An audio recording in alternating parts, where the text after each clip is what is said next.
So good morning to everyone. I hope that you slept well. I'm still surprised by how not leaving the house and staying in my slippers can feel so exhausting. I think there were like COVID and AMBIT creatures in my dreams. And when I woke up, I thought how interesting it is that COVID forces us to think so much about the centrality of ostensive cues. Do you remember the ostensive cues that Peter described yesterday? How central they are in our life, or were in our life pre-COVID, and how much we have to make things that were natural, subtle, and implicit in our daily interpersonal communication into declarative actions. And after speaking with Dikon and Peter last night, we had to ask them, how was it for you to speak in Zoom? So we learned that they could not see anybody, and they could only see themselves and the slides. And also we learned that we could not use any ostensive cue, that if I want to draw their attention, I need to jump in. So I will jump in during these two talks this morning, because we realized we just cannot do it like in a subtle and ostensive way, the way you used to before. And I think this is part of like the AMBIT model of actually having to ask directly about things that we want to learn about each other. The two talks this morning by Peter and Dikon will walk along these lines of breaking what we know theoretically and principle-wise into declarative mentalization-based practices. Peter and Dikon will focus on practical steps to improve the ability of teams to work together. Dikon will speak about steps that can help teams to think together, and Peter will discuss techniques for managing teamwork when things go off. So I'm really curious and excited to hear your two talks. I will jump in like I promised, and please forward me directly any questions through the discussion option, and I will ask Peter and Dikon by the end of the talk. So good morning, Peter and Dikon. I'm going to start off and just talk for 25 minutes about one quarter of that wheel and one particular activity in particular. How do we structure the conversations that involve one member of a team seeking help from another member of the team? And Peter talked about another method very briefly yesterday, which is what we would call graded assertiveness, which is the sort of the opposite of what I'm going to talk about, which is where I am, as a concerned teammate, offering help to a colleague who's not asking for it, but I might see from my distance is getting into some trouble. So this is sort of the other way around, maybe the more common thing that happens anyway in teams. How do I go and ask for help from my teammate? So that's the just to remind us that when we're thinking about mentalizing within our team, it's about creating a team that is well connected. This is a phrase we use a lot, the well-connected team.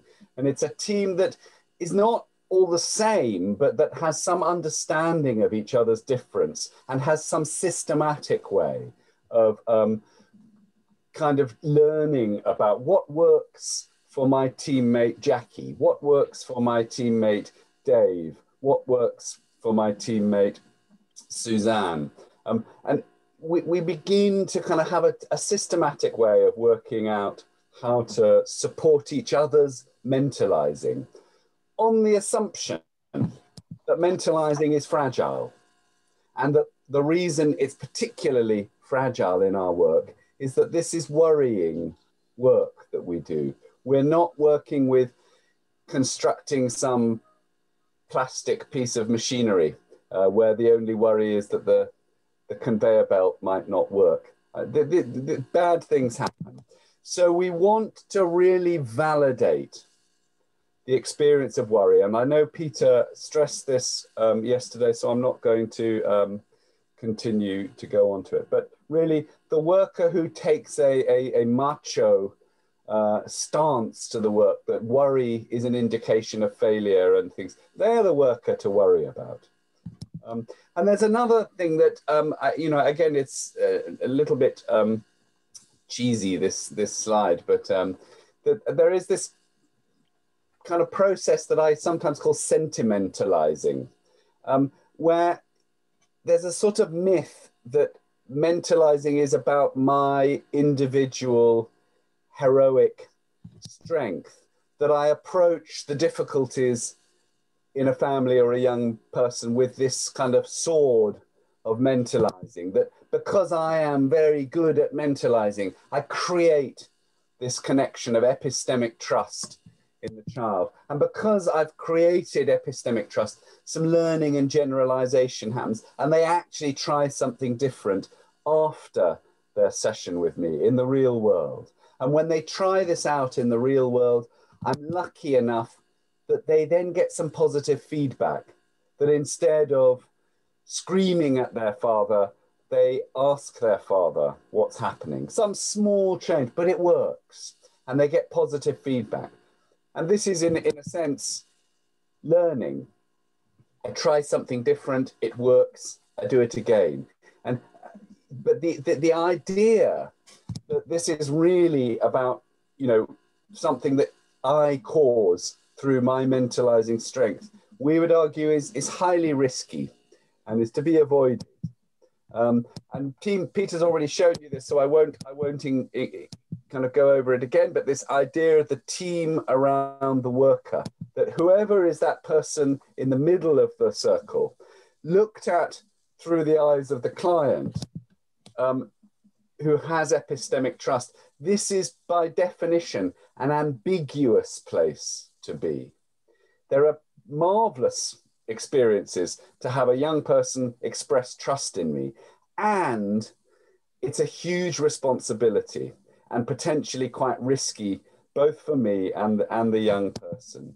So I need this sense of who is holding my rope, so that as close as I connect with a young person, and as much emphasis as I put on mentalizing them, I put on ensuring that the person holding my rope and I remain in some kind of psychological or real eye contact, that I feel myself to be seen in some way, or that it would be okay for me to talk about this.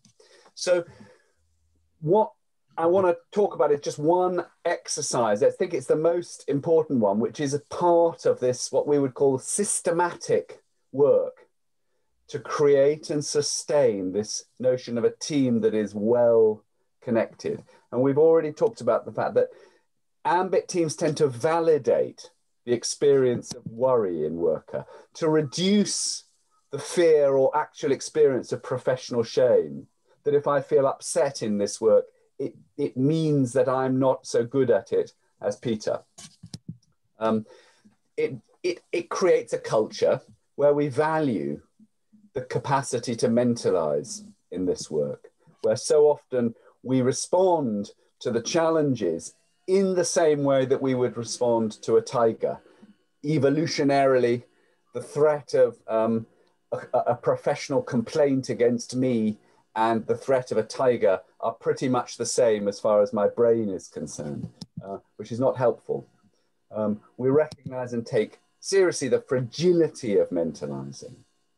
Yeah, and we recognize this idea that mentalizing, my capacity to mentalize, relates to my social capital, the relationships that I might have that hold me in a network of minds that can connect and perhaps often do connect to other minds.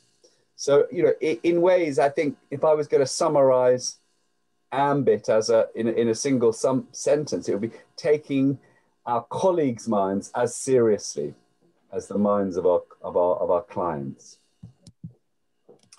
And in order to do this systematically, we're really about trying to support teams in a systematic way to create their own social rituals and disciplines, which are the markers of culture.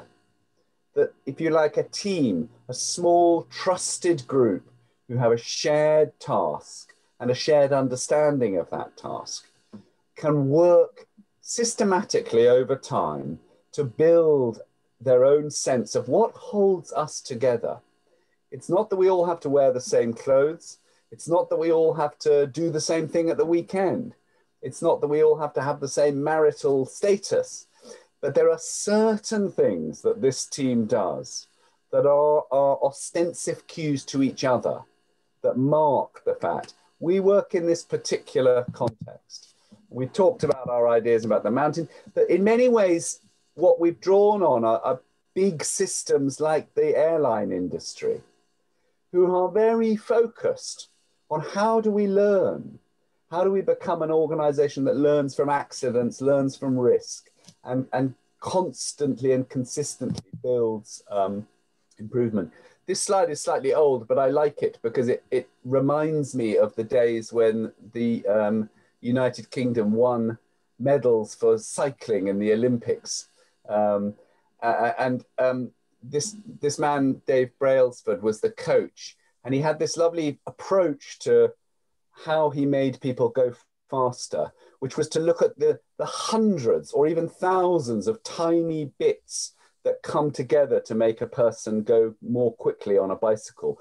How round are the wheels? How slippery is my suit? How well designed is my diet? How warm should the muscles in my legs be before the thing? How light can we make a bicycle? And he broke all of these elements into teams, and then he had teams working on each element. So even if each element of this was only going to win them 0.001 of a second, if he had 400 of those elements that won him that much, it was the difference between a medal and not a medal.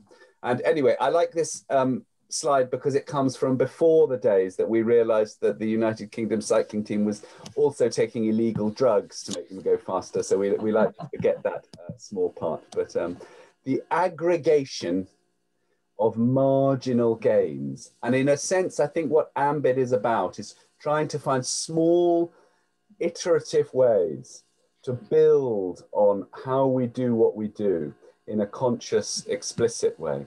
So I want to talk to you about one of those processes, but it is the one I think that's had the most impact for us. And it relies on this idea, really, that anxiety ripples around a team as it does around all human beings. And this is a perfect example, really, of what the mathematicians describe in chaos theory. Now, I'm not a mathematician, but I always wish I had been. And the idea about chaos theory is if a stone, and in this case, a person, falls into water, at the point of contact, right in the center, there is pure chaos. There is no mathematical way to calculate where each tiny ripple is at that point. There's too many variables, and it's chaos. But chaos will always resolve into patterns. So standing a little further back, I can see, and actually if I knew the weight of the stone and the speed it was traveling and the temperature of the water, I could make some calculation at how big this ripple was and how fast it would be traveling and when it would be likely to hit the bank. So this is how anxiety works in teams, and what we hope, and I think with realism can expect, is that not everybody in the team is in the middle of the pond at the same time.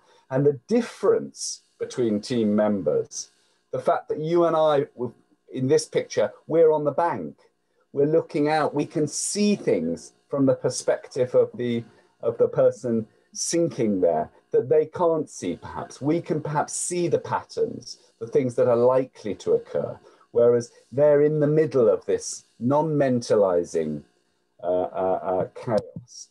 And it was trying to think about how do we have conversations between each other when perhaps you are in the middle of that pond where there's just chaos. It's difficult to think, to mentalize, where perhaps I have a little more distance. How do we kind of land an aeroplane of our conversation effectively? How do I know what is down there? And that the help that I try to deliver to you as you call for me actually is experienced as help, and not me telling you off, or me taking the opportunity to tell you a lovely, interesting story about a young person who the young person you've started talking about reminded me of. But in my case, the young person actually did hang themselves and they died. You know, it will be an interesting story, but it might be exactly the wrong thing about what you wanted from that conversation. The reason being because we had no structure for me to kind of slow down and get back into a mentalizing state about you, my colleague. So if we think of those ripples, and in the middle, the sort of chaos and enactment, things just happening, it's been very difficult to understand. And that as a key worker, whoever I am, if I'm in that relationship with my client, I'm right close to that chaos. And it's very hard to mentalize there. But there are layers in a team outside of that could be where you could take a different perspective. So our challenge in these conversations is, how do I get information from the inside where you experience something which I can't experience? I'm not there. I don't have the relationship. How do I get information out from there to a place where there is perhaps just something different, some perspective, some clarifying thinking is possible. There's less affect because it's not my direct problem. And you know, what are the rules for passing information outwards so that particularly something useful can come back? And we, after a little while, landed on these 4 steps that structure a conversation, and I want to emphasize this next bit, structure conversations that we have all the time, help seeking between our colleagues. You do it all the time. And all this 4 questions sort of method it's like the landing lights on a runway. Most of the time you can land a plane without landing lights. It's fine. You know, you can see it. It's clear. But every so often, it's not clear. And this method of having help-seeking conversations, we think, and we have, I think, you know, a lot of feedback from teams all over the place, that this just increases the likelihood of a successful landing, that help comes that is helpful, that something gets brought back to the person in the middle that is genuinely helpful. So I'm going to just talk through those 4 steps, and then that will be really the end of my talk. And I would invite you to think about how this technique might translate into an educational setting. And you know, my observation from a distance is that teachers often have, you know, quite a strong ethos, maybe similar to some of us sort of psychotherapists in the past, quite a strong ethos that, you know, you do this stuff on your own and help seeking between each other, particularly about the complicated emotional and anxiety provoking situations, is perhaps a little different.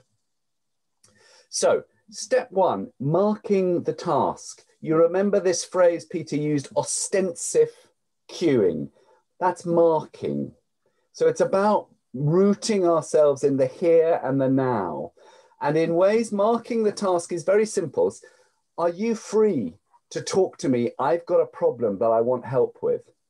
And it's a little bit more than that, because I'm also saying, I'm going to give you the kind of the beginnings of what I think as a help seeker, you might be able to help me with. I often talk about this as turning the conversation upside down, so that I'm trying to define to my colleague, what would a helpful end to this process that we're going to embark upon look like?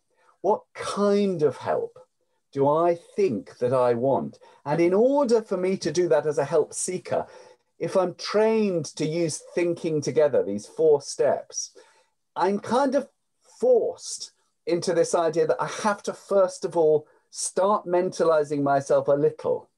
I might not get there completely, but I know this is a problem about my risk plan. I'm not sure if I've got everything. Have I missed something? Or it could be, this is a problem about, I just don't understand why this family keep doing so. So this is a problem about my understanding. That another task might be, this is a problem about, I feel actually really hateful and angry towards this family. And I don't normally feel like that. I want to not feel hateful and angry, because doesn't make me feel good. It doesn't help me think. So help me stop there. It really does not matter what the task is. What matters is that in marking the task, the help seeker is confident that the help offerer has some match, has some understanding of what the help seeker thinks that they want. Okay? And it's the most common step in a conversation that we just completely miss out. Mostly in our help-seeking conversations, I come to you and I just start telling you about a problem.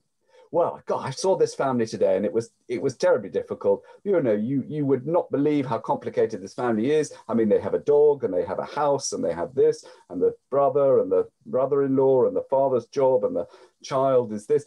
And you are sitting there and maybe 50% of your brain's bandwidth, 50% of your mind is asking yourself the question, why is Dickon telling me this? What does he want?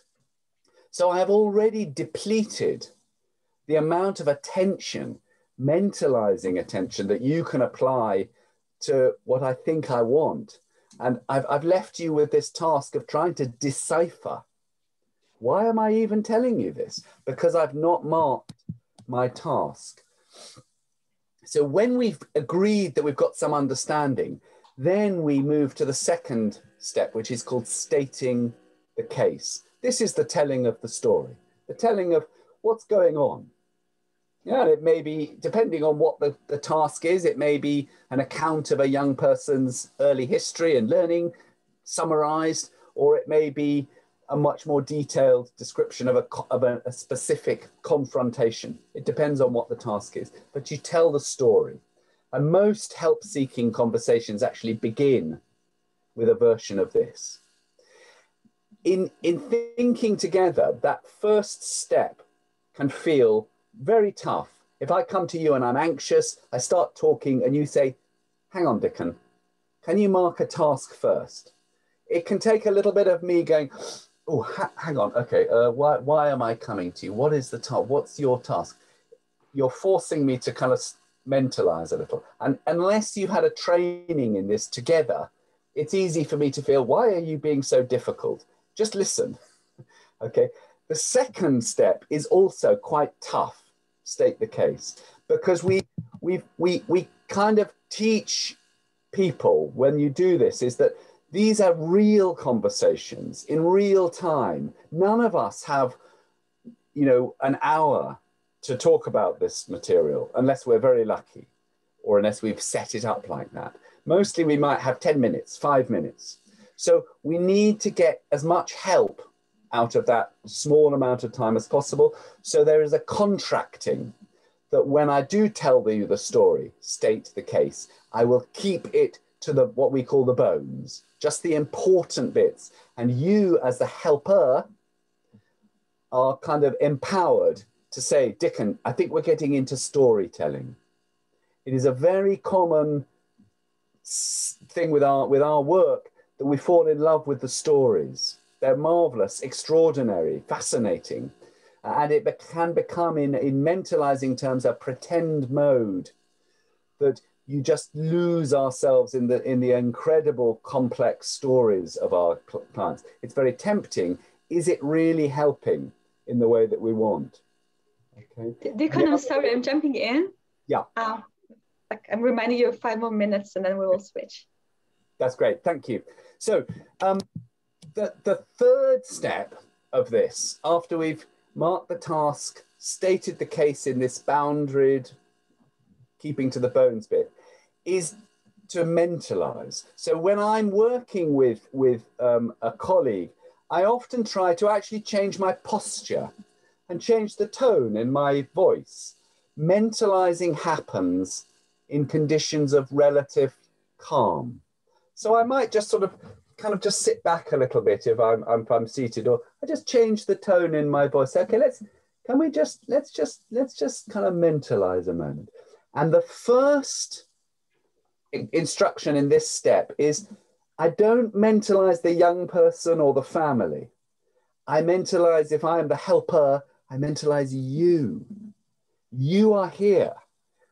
You and I are in connection, or we're trying to find connection. And it's very like that safety talk in the aeroplane when they say, if there is a loss of cabin pressure, masks will come from the ceiling. And if you are a parent, I don't know if you remember this, there's always this line in the talk, isn't there? If you are in charge of a child, be sure to place your own mask first before attempting to place a mask on the child you're looking after. And this is a lovely metaphor for mentalizing, that it's so tempting to be heroic and just try to mentalize a young person, but it's a false sentimentalizing. They are not here. My colleague who's asking for help is, and if I want to really help them, they have to we have to try to get their mentalizing back. How do I help them get their mentalizing back? I mentalize them, just in the way the mother mentalizes the baby. It looks different, obviously, but it doesn't take long if I know a worker very well. I might say to my colleague, Verity, look, these cases, you've seen hundreds. They don't normally get under your skin like this. So I get it. This has really got to you. And that might be enough, that she knows that I've kind of connected to her dilemma, just for her to feel validated, that feeling some anxiety is normal. And then we can start to together perhaps mentalize a little about the client or the family or whoever else is part of the problem. So we create some space in that conversation as if there is no ending. I'm aware that I have to end in about a minute's time. So the end of this talk is to bring things back to, you marked a task. What are you going to what do you want to do? And I tend to invite my colleague, first of all, when they've had some experience of mentalizing, to come up with one or two ideas of their own. If there is something I notice that is really lacking, that's when I might offer it. But in doing this mentalizing of them, the hope is that we've created some epistemic trust, reminded them that they can have epistemic trust in me. I'm their teammate. And that's, I think, quite a transformative thinking together. It's got a transformative conversation. You can do it one-to-one, informally, around the water cooler. We do it in our formal case discussion meetings. I do it in all my supervision meetings. And I think that, I really advise teams to play with this idea, but it needs to be communal. You need to both understand what you're trying to do. You can't impose thinking together on some unsuspecting victim. Because they would be, it could be perceived as tough. These conversations look quite kind of tough at the beginning, and then they create this kind of space of safety. Okay, thank you very much for listening to me. And I think my colleague Peter is now going to talk about something else.